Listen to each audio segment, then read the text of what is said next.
नमस्कार साथियों, आप सभी का हमारे इस YouTube चैनल में स्वागत है। दोस्तों आइए देखते हैं, एक साहेबगंज ज़िला से एक नोटिफिकेशन निकली है और ये जो नोटिफिकेशन है दोस्तों सारे कैंडिडेट के लिए महत्वपूर्ण है जो जॉब की तलाश करते हैं। और विशेष तौर पर देखिए जो महिलाएं हैं तो महिलाओं के लिए वैकेंसी निकली है। तो आप देख सकते हैं उपायुक्त सह जिला दंडाधिकारी का कार्यालय साहेबगंज जिला समाज कल्याण शाखा के अंतर्गत ये वैकेंसीज निकली है। तो वैकेंसी कितनी सारी है और सैलरी क्या है और एज क्राइटेरिया क्या है, पूरा विस्तार पूर्वक हम लोग समझने वाले हैं।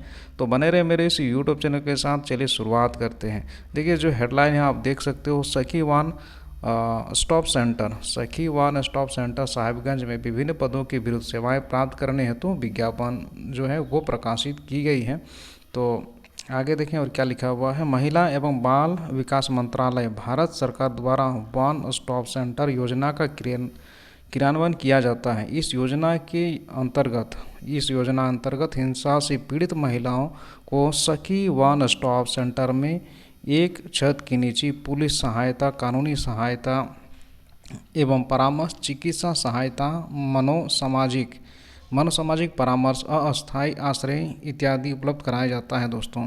तो इसमें जो आपको वैकेंसी मिलने वाली है दोस्तों, यानी जॉब मिलने वाली है, तो उसमें देखिए आपको क्या क्या काम करना पड़ेगा वो तो हम लोग देखेंगे ही, लेकिन इसका उद्देश्य क्या है। देखिए सखी वन स्टॉप सेंटर इस योजना के अंतर्गत जो होता है, जितनी भी पोस्ट निकली है तो आपको एक छत के नीचे ही रहना है जो भी पोस्ट के लिए अप्लाई करेंगे। और ये विशेष तौर पर महिलाओं के लिए है और महिला एवं बाल विकास मंत्रालय के द्वारा ये संचालित होती है। तो चलिए वैकेंसी की बात करते हैं। देखिए वैकेंसी तो है ही, आगे देखें यह 30 मार्च तक, ठीक है, 30 मार्च 2024 तक आपको फॉर्म जमा कर देना है 5 बजे, शाम के 5 बजे तक। और ऑफिशियल वेबसाइट की बात करें तो यहाँ पर देखिए www.recruitment.jharkhand.gov.in पर आप लॉगिन होकर के ऑनलाइन आवेदन कर सकते हैं। तो यहाँ पर जो है वैकेंसी देख सकते हैं, कुल रिक्त पद जो है अलग अलग पोस्ट के लिए सेवा प्रदाता यहाँ पर लिखा गया है, ठीक है। तो केंद्र प्रशासक जो है वो 1 है, केस वर्कर 3 है, परामर्शदाता इंफॉर्मेशन टेक्नोलॉजी वर्कर 1, बहुउद्देशीय सहायक 3, सिक्योरिटी गार्ड 3, इतने सारे वैकेंसी हैं।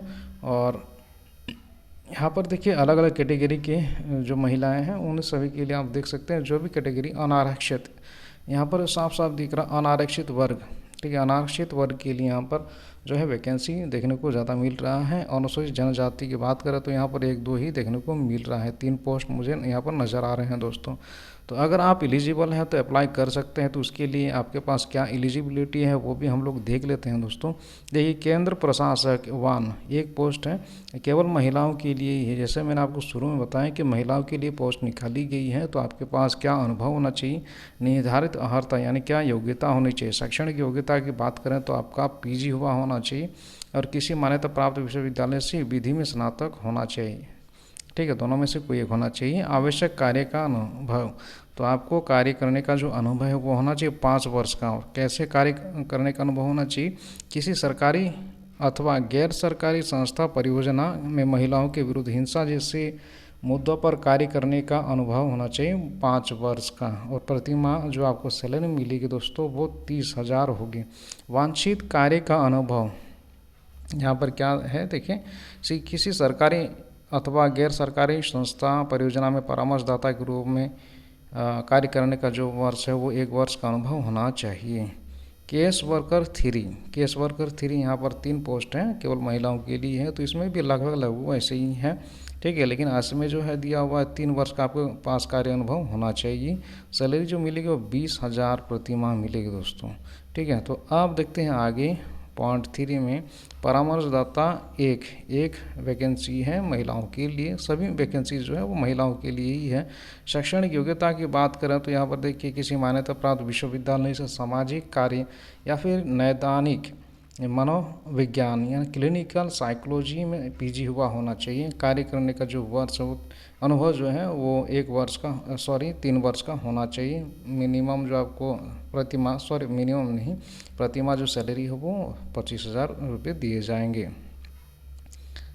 इंफॉर्मेशन टेक्नोलॉजी वर्कर, इसमें 1 वैकेंसी है, महिला या फिर पुरुष कोई भी अप्लाई कर सकते हैं, ठीक है। तो शैक्षणिक योग्यता की बात करें तो इसमें भी देखिए कंप्यूटर में आपका ज्ञान होना चाहिए, किसी मान्यता प्राप्त विश्वविद्यालय से कंप्यूटर विज्ञान होना चाहिए या सूचना प्रौद्योगिकी में विज्ञान स्नातक होना चाहिए। 25,000 रुपये जो सैलरी है वो आप देख सकते हैं यहाँ दिया हुआ है। तो कार्य करने का जो अनुभव की बात करें तो डाटा मैनेजमेंट, प्रोसेस, डॉक्यूमेंटेशन ये सब का आपका जो है एक्सपर्टीज़ होना चाहिए। आप एक्सपर्ट हैं तो आप एलिजिबल हैं, और कार्य करने का अनुभव है तो देखिए यहाँ पर दिया हुआ है 3 वर्ष का अनुभव। तो जाहिर सी बात है, देखिए सभी वैकेंसी जो निकली है वो उसमें आपका कार्य अनुभव ही मांगा गया है, नहीं तो आप अप्लीकेबल नहीं है। तो वही कैंडिडेट भर सकते हैं जो कहीं ना कहीं काम कर रहे हुए हैं, ठीक है, तो वही बनेंगे।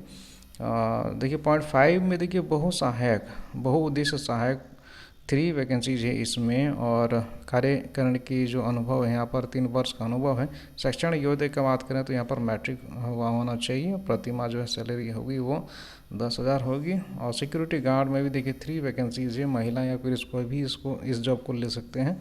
मैट्रिक हुआ होना चाहिए, और कार्य करने का जो अनुभव की बात करें तो यहाँ पर 2 वर्ष का न्यूनतम यानी मिनिमम वर्क एक्सपीरियंस होना चाहिए। पर मंथ जो सैलरी है वो दी जाएगी 10,000 दोस्तों।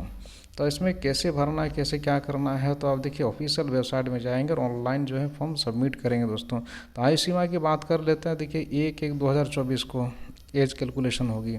1/1/2024 को आपका एज की जो है वो गणना होगी, और इसमें दिया हुआ है जैसे कि सरकार के अनुसार दी जाती है। तो आयु जो है आप देख सकते हैं, न्यूनतम आयु यानी मिनिमम एज जो है 25 वर्ष है। मिनिमम एज 25 वर्ष है, और उससे ऊपर मैक्सिमम एज कितना होना चाहिए एसटी कैटेगरी में या फिर अत्यंत पिछड़ा वर्ग में, जो भी यहाँ पर बगल में देख सकते हैं दोस्तों, 35 वर्ष है, यहाँ पर 45 वर्ष हैं।